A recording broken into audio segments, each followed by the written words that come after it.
Hey there, Pixel Pals and Joystick Jesters. Welcome back to the Pixelated Playground, where we dive deep into the dusty annals of gaming history. Today we're strapping ourselves into the nostalgia rocket and blasting off to explore the rise and fall of a company that's more iconic than your grandma's secret Konami Ghost Dash. That's right. Today we're all looking into the rise and fall of Data East. Data East was first founded by Tetsuo Fukuda, an alumnus of Tokyo University, on April 20th of 1976, and the first game that he put out was Jacklot, a metal-based game based on the classic card game Blackjack. However, this is only made for businesses for some odd reason. It wasn't until 1978 that the first commercial game from Data East, Superbreak, came out, and to most historians this was the first actual real game Data East put out, and some more than 15 more games were released after that. In 1979, Data East saw that Sega and Taito had both created a U.S. division of their companies, so like the one child in school who wanted to fit in, Data East did the same, and the U.S. division's first arcade success was a game called Astro Fighter. Now, you may be wondering, how did Data East deal with the video game crash of Data 3? Well, they survived it quite well by creating more games in the following 15 years, with some of their most well-known arcade games being Karate Champ, Heavy Barrel, and BurgerTime, as well as RoboCop and Bump and Jump.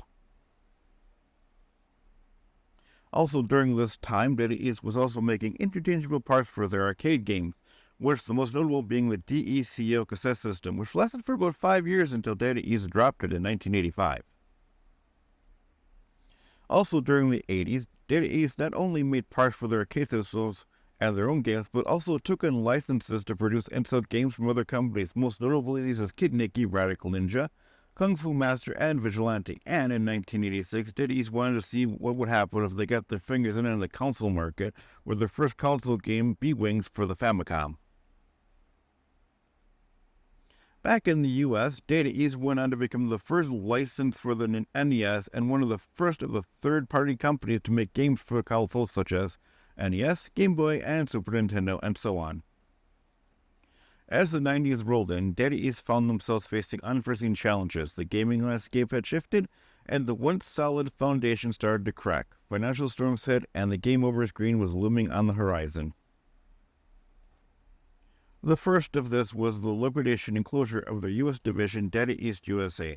This was not even announced to anyone at all. The only way people found out about this was if you called the company back then, you would be greeted by a pre-recorded message from the director of marketing stating that they closed their doors before Christmas of 1996.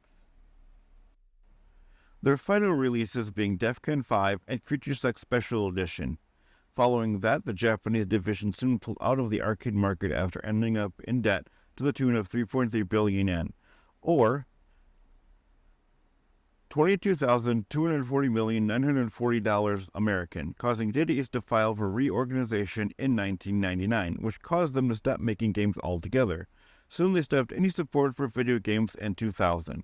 It was this harsh reality check for 8-bit heroes. Despite creating classics that etched themselves into our hearts, the gaming gods seemed to have other plans for Data East. The high score table was reset, and they found themselves grappling with bankruptcy. But hey, in the world of gaming, there's always a respawn point. Even though Data East may have hit the game over screen, their legacy lives on in the hearts of gamers.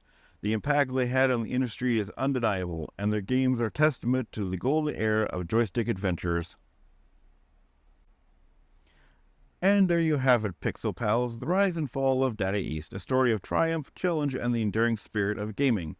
If you enjoyed this journey through gaming history, don't forget to hit the like button, subscribe for more nostalgic adventures, and share your favorite Data East memories in the comments below. Until next time, keep gaming, and may your pixels always be perfect.